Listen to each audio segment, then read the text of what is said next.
Merry meet and welcome, witches. My name is Missa, and this is the Blossom Valley Sister Podcast. If you watch the video version of this podcast, you may or may not have noticed that I've never worn my hair completely down. It's been pulled back in a headband, half up in a bow, or in braids. These choices have been deliberate. And it's not just to cover up my day 3 hair, but that is an added bonus.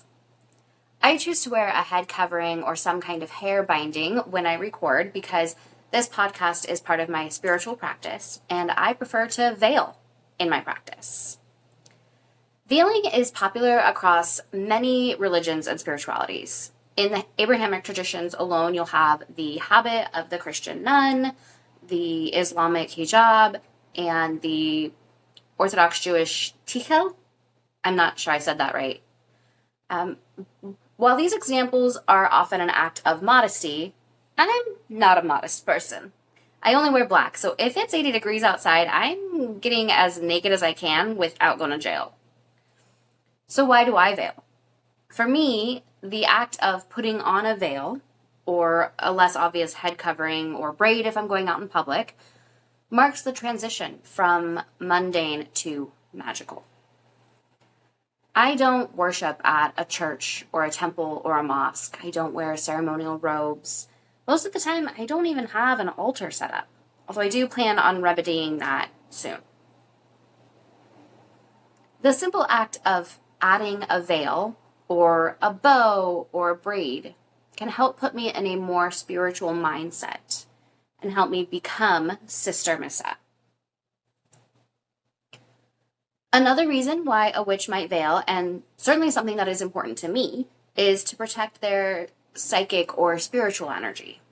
A veil, or a conical hat, covers your crown energy point, or also known as a chakra if you practice Buddhism or Hinduism. And I've mentioned in a previous post that I am very protective of my spiritual energy.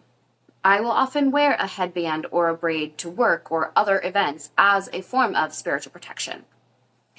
Even though it might not be a full crown covering, I'm styling my hair with the intention of adding that extra layer of protection. Whether or not you decide to veil is an entirely personal choice, like every part of your practice. There's no dress code in witchcraft. You can dance sky-clad under the full moon if you would like, as long as you're in a private area and you won't be arrested for indecent exposure. I've mentioned a few different ways I choose to veil or bind my hair, but if it's something you're interested in doing, the style is totally up to you. If you're watching this on YouTube, the style I'm wearing is similar to a chapel veil you might find in a Catholic church, especially if you're meeting the Pope or going to his funeral. He was definitely alive when I started planning this episode. And actually, there might even be a new Pope by the time you hear this, or again, watch the recording. Anyway, I love lace, so I'm particularly drawn to this style of veil. But you may prefer a birdcage veil that covers your face, or a sunburst goddess headband, or a circlet or flower crown. Or just keep it simple with a long scarf over your head, maybe wrapped around your neck. Just make sure that whatever you're choosing isn't something that you're appropriating from a marginalized community. It is a scarf or a veil, not a hijab or a tikhel, unless that's already part of your culture. Now, most of the things I've mentioned so far are very feminine, and I totally understand that that is not everyone's vibe. There are certainly more masculine, or at least more gender-neutral head covering options, like a bandana, or a hooded cloak, or even a special hat. Again, wear what makes you feel comfortable. This is a way for you to establish a deeper connection to your spiritual practice, and that's going to be different for everybody. If a head covering feels too modest or too religious for you, you may be interested in a hair binding instead. Or in more mundane terminology, a braid. Or lots of braids.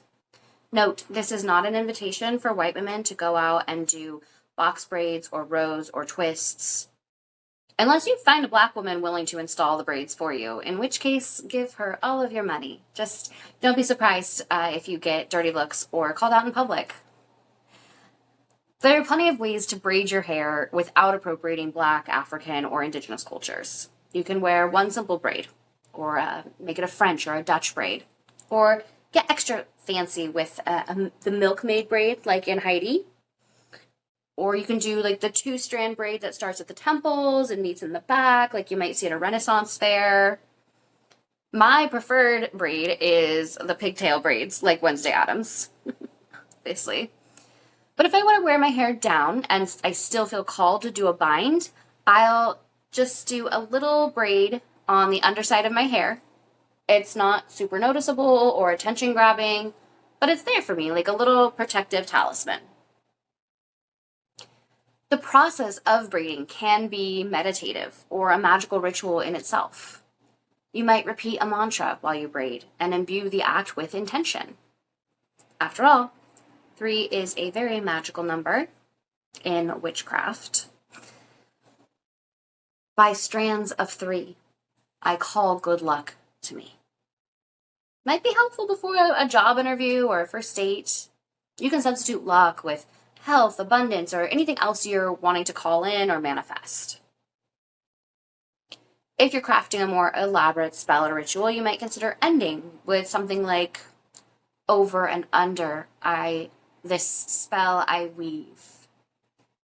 As this braid is bound, so mote it be. Thank you for joining me on this journey as we explore the space betwixt and between the magical and mundane. Stay tuned and stop by on the 7th for another chat with me, Sister Missa. Blessed be.